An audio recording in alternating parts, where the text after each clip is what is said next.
Ассалаумалейкум. Бүгін бізде мынандай моторчикті 220 вольттықты, мынандай 12 вольттық таймер циклическими қолданамыз. Және де екі концевик ролін атқарады.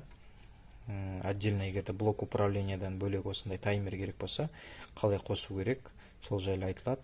Және де мына таймерді қандай программасы именно осы мотормен жұмыс жасайтынын қолдануын көрсетеміз. Яғни мына жерде концевиктер, мынандай үлкен концевиктер берілген. Олардың орталары қосылмаған, екі шеті ғана қосылған. Немесе мына сияқты роликовый концевиктер бар, кішкентай концевиктер. Ондай жағдайда, мысалы мына былай тұрса, мынау астыңғы контакты мен үстіңгі контакт жұмыс жасайды. Ортаңғы контактіге ештеңе қоспаймыз.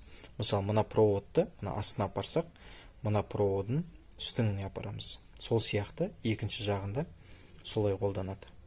Екі концевик, осындай кішкентай концевик болса. Концевиктердің ролі атқаратындары бір осындай болады. Ал енді моторчигіміз бізде 220 вольтқа арналған. Мына жерде біз қалай қосамыз, оны бірінші мен сіздерге түсіндіріп өтейін, қалай қосылатынын. Яғни мына жерде бізде міне қызыл қара провод, бұл 220 вольт. Яғни 220 вольтты алып келеміз, екі проводын. Біреуін аламыз да мотордың ортасына қосамыз, яғни біздің жағдайда қызыл провод. Одан кейін қара проводты аламыз да, екінші 220 вольттың. Таймердің мына релесі болады. Релесінің қасында 3 контакты болады. Сол 3 контактының ортасына кеп қосамыз. Осымен 220 бітті осы жерден. Енді таймердің үстіңгі контактысы нормально открытый дейді, нормально закрытый дейді контакт. Яғни мына жерде ашылатын контакт. Яғни замыкать етеді мына жерде. Бұл жерден проводты аламыз да, мына концевиктің суреттегідей, міне видеодағыдай көріп өтсеңіздер, провод барады бірінші контактіге концевиктің. Екіншісі проводы айланып барып моторчиктің ең бірінші несіне қосылады, контактісіне.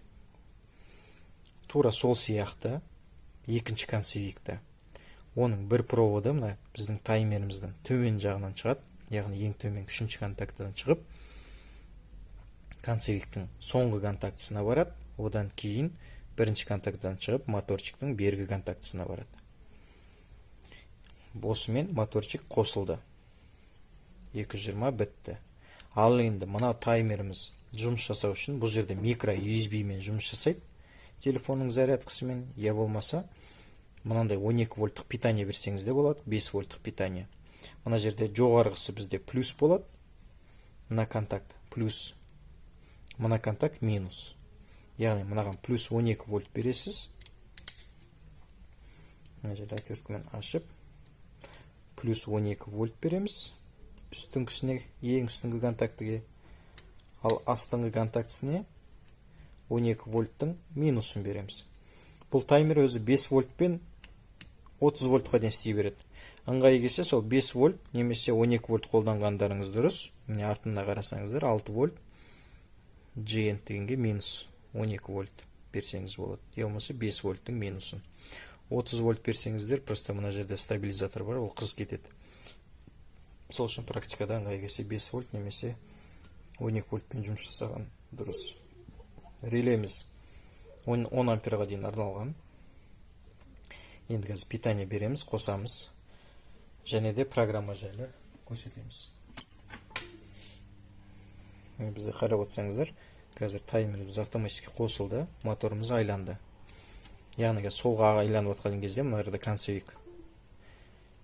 Мысалы, мына концевикті бассаңыз, моторымыз тоқтап қалды. Жіберсек қайтадан айланды. Уақыт біткен соң қайтадан былай айланады, концевик өшіреді. Немесе кете береді. Концевикке тиген кезде моторымыз тоқтайды.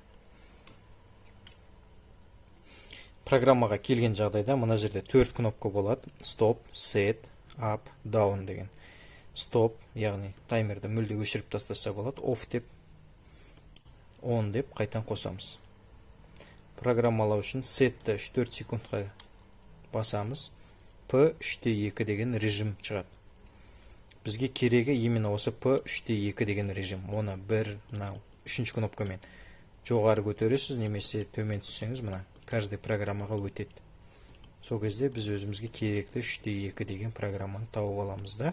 сетті қайтадан басамыз, сол программаға кіреміз, яғни қарап отырсаңыздар, бізде 10 секунд тұр. Яғни ол секундты көбейту үшін мына 3-ші кнопкамен көбейтесіз, немесе 4-ші кнопкамен азайтасыз.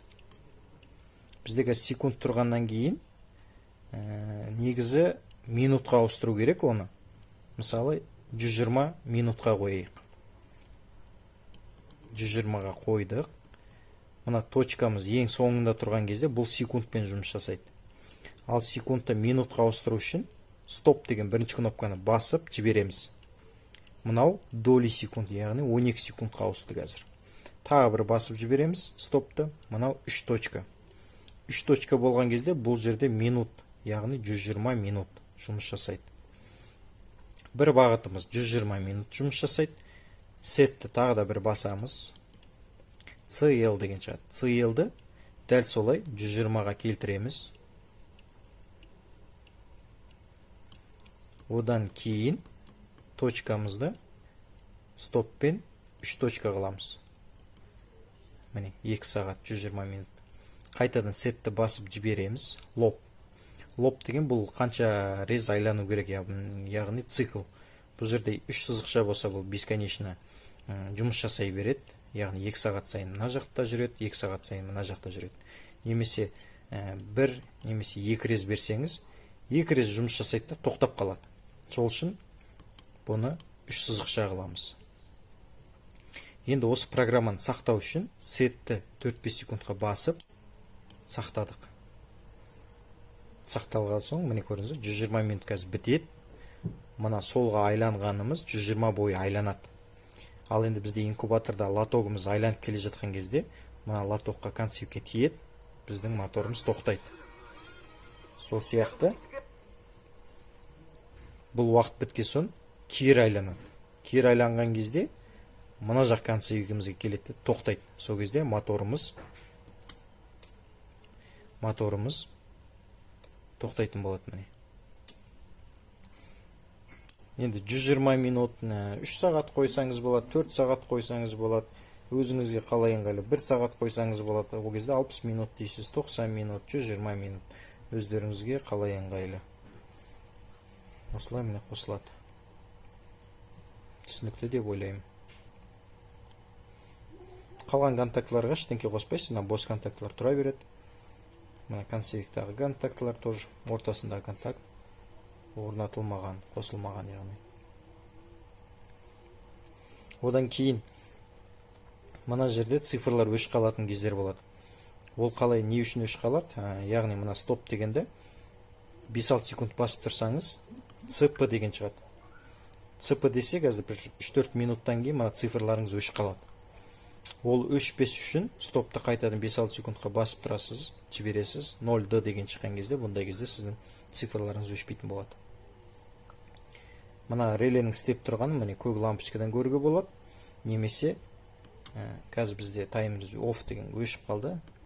On деп қоямыз, яғни қосулы деген сөз.